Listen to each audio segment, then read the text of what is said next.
Sonya DeVille's Stalker has been jailed. I can't believe this was a few years ago as well. Talk about time going by. This is from Fox 13 News. Prosecutors say Philip Thomas drove from South Carolina to Tampa Bay area with a knife, zip ties, and duct tape. They said he planned to kidnap WWE wrestler Sonya DeVille, and he almost pulled it off. Months before, he bombarded her with threatening text messages on social media, and later those threats extended to her family and friends. DeVille said she ignored it for the most part until he followed through on those threats. Thomas pled guilty to several charges, including attempted kidnapping, aggravated stalking, armed burglary. He was sentenced to 15 years in prison, followed by 15 years of probation, so a good, proper sentence there. Prosecutors said his obsession grew into anger and later into a plot to kidnap DeVille. They said in August 2020, Thomas broke into the home of the wrestling star.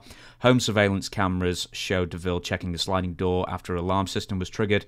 In the video, you see her spot Thomas and run away moments later. A chilling sight as Thomas walked into a house looking for DeVille shortly after Thomas was arrested. Now, do you remember this at the time? Have you seen the... Because I actually watched the security video this morning while writing that. It's pretty... It's very chilling. Well, I don't know Sonya DeVille. You're thinking of Sonjay Dutt there almost, aren't you? With the name? Sonjay Dutt. How do you say her name? Sonya. Sonya. I don't know her.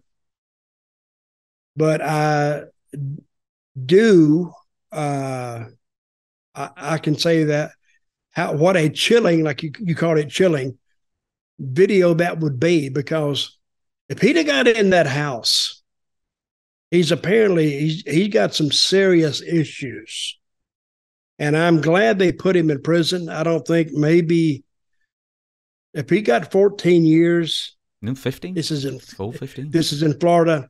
I hope he serves 10 because that's what he needs.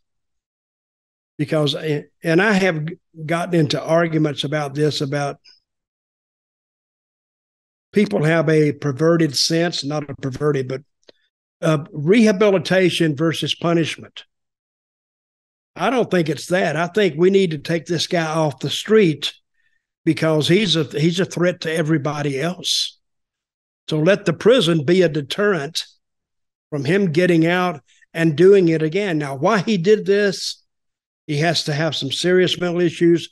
So being in prison means one thing, that he can't do it to anybody else. And if DeVille had kids in there or other people, who knows how bad it could have been.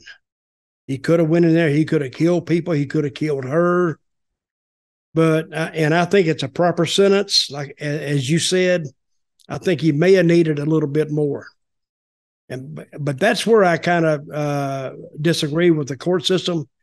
I mean, they're not consistent. He got 14 years for that. Nobody got hurt, but yet somebody driving drunk down the road kills somebody, they get 3 years. But the guy's dead. They may not have meant to do it, but still. But anyway, that's talking to judicial system, and I'm not a judge, and you aren't either. So that's a story. That's a topic for another day. I'm glad you mentioned that because I'll tell you this very quick story. When I was studying for a law degree, which I didn't complete, in my first year, they gave us an example of a car crash that happened actually just down the road from where I live. And it was a national news story. Essentially, a guy who was, I think, proved to be speeding and proved to be distracted by his phone was driving a Ferrari and crashed head-on with another car, and one of the two occupants was killed. He got probation. It was proof that he was distracted. It's like vehicular manslaughter has such a low... you rarely seem to get jail time, or if you do, it's only 2, 3, 4 years. He got probation after looking at his phone, and he didn't. One thing you say, he didn't mean to do it, but yet still, you got to pay attention. He should have got some prison time. Yeah, he got nothing. I want to bring up something else as well. Now, this brings to mind this case with Sonya DeVille, another high-profile obsessive WWE fan case in 2015 where some other sad sack called Alejandro Montalvo was constantly haranguing performers outside and staff and everybody else outside the WWE NXT Performance Center, including taking a big old dumpski outside. I can't remember because I couldn't find the details of it, but I seem to remember at the time he may have been smearing it all over the windows as well. Mm-hmm. Anyway, afterwards, when he was shot in the chest, he claimed that he felt like his dreams were coming true. So you can tell what sort of, I don't know, I mean... So what happened to him? Well, I believe he got arrested, and then he kept on doing it, and then eventually he wrote a letter to WWE Legal in 2020 saying that he wouldn't go there anymore, which he didn't, apparently, as far as we can tell.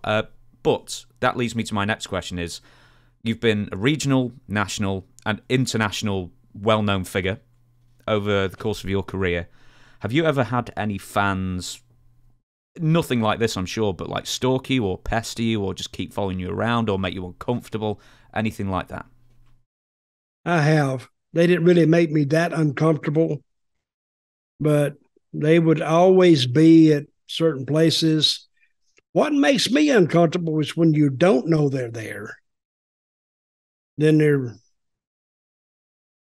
See, I think a lot of wrestlers and performers, they have the same problems because people stalk them.